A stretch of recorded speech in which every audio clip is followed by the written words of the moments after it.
ছাত্র শক্তি কবি জসিমউদ্দিন হলের সম্মানিত আহ্বায়ক নুরুল ইসলাম নাহিদ।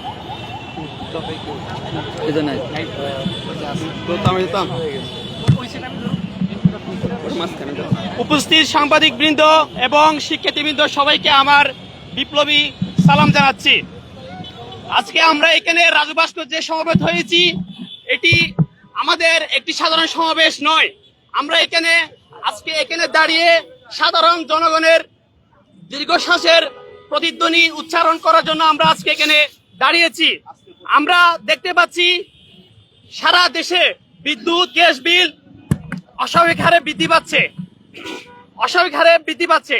স্কুল থেকে শুরু করে শিল্প কারখানা থেকে শুরু করে সবখানে এই সমস্যা দেখা যাচ্ছে এবং একই সাথে এখানে দেখা যাচ্ছে মানে বলতে গেলে খুবই গরম একটা সময়। এই সময়ের মধ্যে মানে বলতে গেলে 24 ঘন্টার মধ্যে 12 ঘন্টার উপরে কি লোডশেডিং হচ্ছে। আবার একই সাথে লোডশেডিং হচ্ছে, তার সাথে আবার দেখা যাচ্ছে বিগত সময়ের চেয়ে 2-3 গুণ হারে বিদ্যুৎ বিল বৃদ্ধি পাচ্ছে। মানে এই বিদ্যুতের কোনো ব্যবহার নেই, কিন্তু অথচ অপ্রয়োজনীয় হারে মানে লাগামহীন হারে বিদ্যুৎ বিল আসতেছে মিটারে। আবার একই সাথে আমরা দেখতে পাচ্ছি সারা দেশে নিত্য প্রয়োজনীয় দ্রব্যের সকল কিছুর দাম বৃদ্ধি পাচ্ছে। আমরা আজ জাতীয় ছাত্র শক্তির পক্ষ থেকে জন দুর্ভোগের এই সোচ্চার প্রতিবাদ জানাচ্ছি। আমরা সরকারকে জানাতে চাই অতি দ্রুত সময়ের মধ্যে তেল গ্যাস এবং নিত্য প্রয়োজনীয় দ্রব্যের যে সংকট চলমান রয়েছে তা দ্রুত সময়ের মধ্যে কমিয়ে আনার জন্য কার্যকর পদক্ষেপ নেওয়ার আহ্বান জানাচ্ছি। এই বলে আমার সংক্ষিপ্ত বক্তব্য এখানে শেষ করছি। এ পর্যায়ে আমি সংক্ষিপ্ত বক্তব্য রাখার জন্য আহ্বান জানাচ্ছি জাতীয় ছাত্র শক্তি বিজয় 71 হলের সদস্য সচিব তানভীর বিন নজরুলকে আহ্বান জানাচ্ছি সংক্ষিপ্ত বক্তব্য রাখার জন্য। এখানে আসো। মাননীয় তারেক রহমান, আপনি বলেছিলেন নির্বাচিত সরকার আসলে জনগণের সকল সমস্যার সমাধান হয়ে যাবে। আপনি বলেছিলেন নির্বাচিত সরকার আসলে আর মববাজি হবে না। কিন্তু আমরা কি দেখতে পাচ্ছি? আমরা দেখতে পাচ্ছি তারুণ্যের অহংকার। এনসিপির নেতৃবৃন্দরা যখন জেলায় জেলায় যাচ্ছে, সমাবেশ করছে, আপনারা সেখানে রড দিয়ে হাতুড়ি দিয়ে হামলা করছেন। আপনারা চোখ খুঁজে আপনি তাদের এই যে পদযাত্রা সেখানে আপনারা বন্ধ করতে চাচ্ছেন। আপনারা বলেছিলেন যে যদি নির্বাচিত সরকার আসে জনগণ তার অধিকার ফিরে পাবে, দ্রব্যমূল্য মানুষের সহনশীল সীমার মধ্যে থাকবে, আর দ্রব্যমূল্যে ঊর্ধ্বগতির জন্য নাবিশ্বাস হবে না। কিন্তু আমরা দেখলাম যে বিদ্যুৎ 1 ঘন্টা থাকতে 2 ঘন্টা থাকে না, 2 ঘন্টা থাকলে 4 ঘন্টা থাকে না। এভাবে থেকে আপনারা জনগণকে বিভিন্নভাবে তার অধিকার থেকে বঞ্চিত করেছেন। আমি বলতে চাই, আপনি নির্বাচিত সরকার হয়ে আপনি এই যে সিন্ডিকেট আছে এই সিন্ডিকেট গুলোকে থামান, এতে করে আর যাতে করে আপনার এই যে দ্রব্যমূল্যের ঊর্ধ্বগতি আর না হয়, জনগণের যাতে আর নাবিশ্বাস না ওঠে। আমি আপনাকে বলতে চাই, আপনি এই যে স্টানবাজি না করে, ফেসবুকে রিলস না বানিয়ে জনগণের প্রকৃত কল্যাণে যেসব পদক্ষেপ নেওয়া দরকার সেই পদক্ষেপগুলো গ্রহণ করবেন। এই বলে আমি আমার সংক্ষিপ্ত বক্তব্য শেষ করছি। ধন্যবাদ তানভীর বিন নজরুলকে। এ পর্যায়ে আমাদের মাঝে বক্তব্য রাখবেন বঙ্গমাতা হল জাতীয় ছাত্র শক্তি বঙ্গমাতা হলের সম্মানিত আহ্বায়ক নীতিকা নেওয়ার। এই সাইডে আসো। ভাই উপরে দাঁড়াও।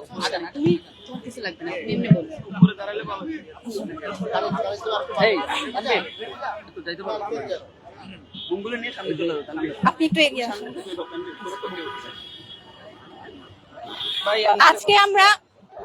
আজকে আমরা দেখতে পাচ্ছি যে বর্তমানে আমাদের জুলাই অভ্যুত্থান পরবর্তী আমাদের তারেক রহমান সরকার অনেক আশা দিয়েছিলেন যে জনগণের তিনি আশা পূরণ করবেন, কিন্তু আজকে আমরা কি দেখতে পাই? আজকে আমাদের ঘরে ঘরে বিদ্যুৎ মূল্য বৃদ্ধি পেয়েছে, যেখানে আমরা দেখেছি যে অন্তর্বর্তী সরকারের আমলে একটি বিদ্যুতের ঠিকমতো বিদ্যুৎ ছিল, শতভাগ বিদ্যুৎ ছিল, সেখানে এখন আমরা এই তারেক রহমান সময় এসে দেখি বিএনপি আমলে যেমন পূর্ববর্তী সময় ছিল একটি বিদ্যুৎহীন দেশ, সে জায়গায় ফিরে গেছে। এখানে বেড়ে গেছে গ্যাসের মূল্য, বেড়ে গেছে বিদ্যুতের মূল্য। কিভাবে এখন আমরা এগুলো সমাধান চাই? আমরা সমাধান চাই তারেক রহমানের কাছে, যে আমরা জানতে চাই যে আপনি যে জনগণকে প্রত্যাশা দিয়েছিলেন ঠিক এখন সেগুলো বাস্তবায়ন কোথায়? আমাদেরকে কেন বারবার রাজু ভাস্কর্যে দাঁড়িয়ে আমাদের কাঙ্ক্ষিত আশাগুলো আমাদেরকে তুলে ধরতে হবে বারবার? আমি তারেক রহমান সরকার এবং বিএনপি সরকারকে জানাতে চাই যে আমরা জুলাই অভ্যুত্থান পরবর্তী যে দেশের আপনি আমাদের একটি নিশ্চয়তা দিয়েছিলেন এবং বলেছিলেন যে সকল কিছু জনগণের আশা মেটানো হবে, সেই সত্য আশাগুলো এখন পূরণ করেন। ধন্যবাদ। ধন্যবাদ নীতিকা নেওয়ারকে। স্লোগান সিন্ডিকেটের অপর নাম তারেক রহমান। সিন্ডিকেটের অপর নাম তারেক রহমান। তারেক রহমান সিন্ডিকেটের অপর নাম। সিন্ডিকেটের অপর নাম তারেক রহমান। তেল সংকটের অপর নাম তারেক রহমান। গ্যাস সংকটের অপর নাম তারেক রহমান। সন্ত্রাসীদের বাপের নাম তারেক রহমান। সন্ত্রাসীদের বাপের নাম তারেক রহমান। সন্ত্রাসীদের বাপের নাম তারেক রহমান। সিন্ডিকেটের বাপের নাম তারেক রহমান। গ্যাস সংকটের বাপের নাম তারেক রহমান। তেল সংকটের বাপের নাম তারেক রহমান। মুতুর বিলের বাপের নাম তারেক রহমান। সন্ত্রাসীদের বাপের নাম তারেক রহমান। সন্ত্রাসীদের বাপের নাম তারেক রহমান। সন্ত্রাসীদের বাপের নাম তারেক রহমান। তারেক রহমান। সিন্ডিকেটের বাপের নাম তারেক রহমান। সিন্ডিকেটের বাপের নাম তারেক রহমান। বা আজব তারেক ভাই হামবাসে করেন নাই। বা আজব তারেক ভাই হামবাসে করেন নাই। হামবাসে করেন নাই। বা আজব তারেক ভাই। বা আজব তারেক ভাই হামবাসে করেন নাই। হামবাসে করেন নাই। বা আজব তারেক ভাই। চুলা আছে গ্যাস নাই। বা আজব তারেক ভাই। চুলা আছে গ্যাস নাই। বা আজব তারেক ভাই। মাননীয় প্রধানমন্ত্রী তারেক রহমান, আপনার উদ্দেশ্যে পূর্ণ সম্মান এবং শ্রদ্ধা রেখেই বলতে চাই, আপনি স্ট্যান্ডবাজির পলিটিক্স বাদ দিয়ে, রিলসের পলিটিক্স বাদ দিয়ে আপনি জনগণের কথা বুঝুন, জনগণের সাথে মিশুন। আপনি বাংলাদেশে আপনাদের দলীয় নেতাকর্মীরা সন্ত্রাসীরা যেসব সিন্ডিকেট চালায় সেই সব সিন্ডিকেট রুখে দিন। দেশের মানুষের কথা ভেবে দুর্ভোগ দূর করার উদ্দেশ্যে আপনি যুগোপযোগী উদ্যোগ গ্রহণ করুন। তা না হলে কিন্তু বাংলাদেশের ছাত্র জনতা যেভাবে ফ্যাসিস্ট হাসিনা সরকারকে লাল কার্ড দেখিয়েছে, আপনাদেরকে লাল কার্ড দেখাতে দুবার ভাববে না। সংগ্রামী বন্ধুগণ, এ পর্যায়ে আমাদের সামনে বক্তব্য নিয়ে আসবেন জাতীয় ছাত্র শক্তি ঢাকা বিশ্ববিদ্যালয় সংসদের বিতর্ক সম্পাদক রাকিব রহমান। রাকিব রহমানকে আহ্বান জানাচ্ছি। সংগ্রামী উপস্থিতি, আপনারা জানেন যে সারা দেশে কিভাবে নজিরবিহীন ভাবে বিদ্যুৎ এবং গ্যাসের সংকট তৈরি হয়েছে। আমরা দেখেছি শিল্প কারখানাগুলো বন্ধ হয়ে যাচ্ছে, আমাদের মায়েরা রান্না করতে পারছে না। আর তারেক রহমান এই বিষয়ে কোনো কথা না বলে বসে বসে রিলস বানাচ্ছেন। আমরা দেখছি এই সংকট নিয়ে তারেক রহমান সহ তার জ্বালানি মন্ত্রীর কোনো কথা নেই। আমরা দেখেছি সারা দেশের আইন শৃঙ্খলা পরিস্থিতির কি নজিরবিহীন অবনতি ঘটেছে। ঢাকা শহর বর্তমানে পৃথিবীর সবচাইতে অনিরাপদ শহরে পরিণত হয়েছে। কিন্তু স্বরাষ্ট্রমন্ত্রী সালাউদ্দিন ব্যস্ত রয়েছেন সংবিধান নিয়ে। সংবিধান থেকে বের হয়ে সালাউদ্দিন সাহেব আইন শৃঙ্খলা ব্যবস্থায় মনোযোগ দিন। জ্বালানি মন্ত্রী, আপনি আজকে কোথায়? যখন ঢাকার বসতবাড়িতে রান্না হচ্ছে না, আপনি আজকে কোথায় গেছেন? এই যে ভুতুরে বিল আসলো, আমাদের মায়েরা কষ্ট করছে, আমাদের দ্রব্য মূল্যের ঊর্ধ্বগতি হচ্ছে, বাজারে জিনিসপত্র কিনতে পারতেছে না। সেই সময় এসে আমরা দেখলাম যে প্রত্যেক বিদ্যুৎ বিলের সাথে ডাবল বিদ্যুৎ বিল অ্যাড হয়েছে। এই বিদ্যুৎ বিল, অতিরিক্ত বিদ্যুৎ বিল কি চাঁদার অংশ? আপনারা কি 10% বিদ্যুৎ বিলের সাথে জুড়ে দিয়েছেন? আমরা জানতে চাই যে এই ভোগান্তির কারণ কি। আমরা এই যে অতিরিক্ত বিদ্যুৎ বিল, এই অতিরিক্ত বিদ্যুৎ বিল পরিশোধ করার জন্য মানুষ কি প্রস্তুত? আমরা সাধারণ জনগণের পক্ষ থেকে আজকে এখানে দাঁড়িয়েছি। আমরা দাবি জানাই যে এই ভুতুরে বিদ্যুৎ বিল অনতিবিলম্বে বাতিল করতে হবে। এই বিদ্যুৎ বিলকে সংশোধন করে যে এই বিদ্যুৎ বিলটি প্রকৃত বিদ্যুৎ বিল সেটিকে দিতে হবে। এবং সারা দেশে তারেক রহমান সরকার বাংলাদেশকে 4-5 ঘন্টা, 2 ঘন্টা, 3 ঘন্টা বিদ্যুতের যুগে ফিরাই দিছে। আমরা দেখছি যে গ্রামে বিদ্যুৎ নাই বললেই চলে, বিদ্যুৎ মাঝে মাঝে শুধু আসে। আজকে হারিকিন যুগে তারেক রহমান ফিরাই দিছে। ঢাকায় কোনো হারিকিনের দোকান এরকম করে নাই। বাট আমার মনে হচ্ছে সামনের দিনে আপনারা যারা ব্যবসা করতে চান, আপনারা হাড়ি কিনের ব্যবসা করেন, খুব ভালো ব্যবসা হবে, কারণ তারেক রহমানের সরকার বিদ্যুৎ এবং গ্যাস সাপ্লাই করতে সম্পূর্ণরূপে ব্যর্থ হয়েছে। আমরা দাবি জানাই, আমরা দেখেছি 2001 থেকে 6 সালে আইন শৃঙ্খলা এবং বিদ্যুৎ ব্যবস্থায় আপনারা কমপ্লিট ফেল ছিলেন। সেই ফেলিয়ার ধারাবাহিকতায় যদি আপনারা বজায় রাখেন, বাংলাদেশের মানুষ আপনাদের বিরুদ্ধে প্রতিরোধ গড়ে তুলবে। তাই আমি এইখান থেকে দাবি জানাতে চাই, প্রথমত বিদ্যুতের সংকট, গ্যাসের সংকট সমাধান করার প্রকৃত রূপরেখা দেন। কতদিনের মধ্যে সংকট সমাধান হবে সেটা বলেন। 2 নম্বর, যে ভুতুরে বিল হয়েছে, এই বিল কিভাবে বাতিল করা যায়, সংশোধন করা যায় সেটা নিয়ে কথা বলেন। এবং বিশেষ করে স্বরাষ্ট্রমন্ত্রী সালাউদ্দিন, বিরোধী দলের সাথে যে হামলা হচ্ছে, দেশের আইন শৃঙ্খলা পরিস্থিতি খারাপ হচ্ছে, সেটার সমাধানে পদক্ষেপ নেন, না হলে বাংলাদেশের ছাত্র জনতা আপনাদের বিরুদ্ধে রাস্তায় নেমে আসবে। ধন্যবাদ রাকিব রহমানকে। সংগ্রামী উপস্থিতি, এ পর্যায়ে আমাদের সামনে বক্তব্য নিয়ে আসবেন জাতীয় ছাত্র শক্তি ঢাকা বিশ্ববিদ্যালয়ের অন্যতম জোনাল সাংগঠনিক সম্পাদক রায়হান ফেরদৌস। সম্মানিত উপস্থিতি, আমরা দেখছি বাংলাদেশ আবারও হারিকেনের যুগে ফিরে গেছে। এটা মনে হয় তারেক রহমানের সেই যে প্ল্যান টেক ব্যাক বাংলাদেশ বা আই হ্যাভ এ প্ল্যান, তারই একটা অংশ।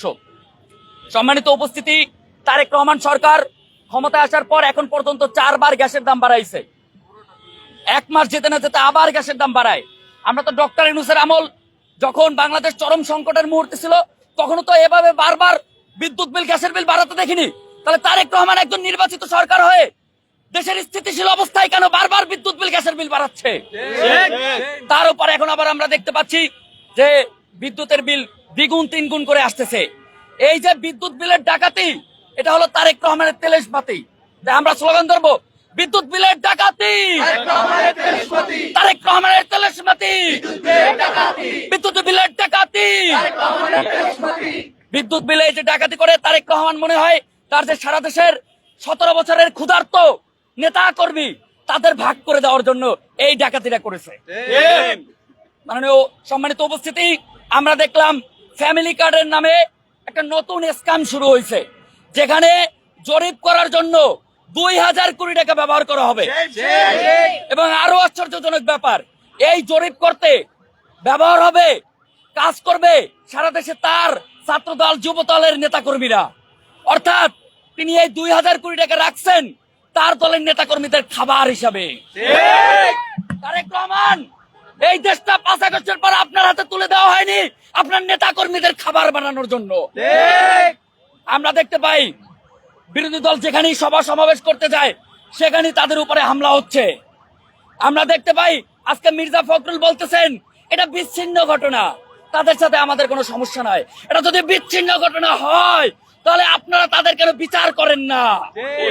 তাই আমরা এটা বলতেই পারি যে আপনারা হলেন এই সন্ত্রাসীদের পাহারাদার। বাহ, তারেক চমৎকার, সন্ত্রাসীদের পাহারাদার। বাহ, তারেক চমৎকার। প্রিয় উপস্থিতি, আমরা খুব সুস্পষ্ট করে বলতে চাই, বাজারে গেলে আমাদের গা থেকে আগুন বের হয়। মধ্যবিত্ত সবজি কিনতে পারে না, শাকসবজি কিনতে পারে না, 100 টাকার উপরে প্রত্যেকটা সবজির দাম। প্রিয় তারেক রহমান, কারণ বাজারে কোটি কোটি টাকার চাঁদাবাজি হয়। এই চাঁদাবাজির কারণে এই সবজির দাম এত বেশি, এই ফলমূল সবজি বাজারের দাম এত বেশি। আপনি এগুলা নির্মূল করেন, এই সিন্ডিকেট দমন করেন, অন্যথায় আপনি নিজে দমন হয়ে যাবেন। ধন্যবাদ সবাইকে। ধন্যবাদ। এ পর্যায়ে আমাদের সামনে বক্তব্য নিয়ে আসবেন ঢাকা বিশ্ববিদ্যালয় জাতীয় ছাত্র শক্তি ঢাকা বিশ্ববিদ্যালয় সংসদের অন্যতম জোনাল সাংগঠনিক সম্পাদক সাকিব, মোহাম্মদ সাকিব। সবাই একটু সংক্ষেপে দীর্ঘ না করে।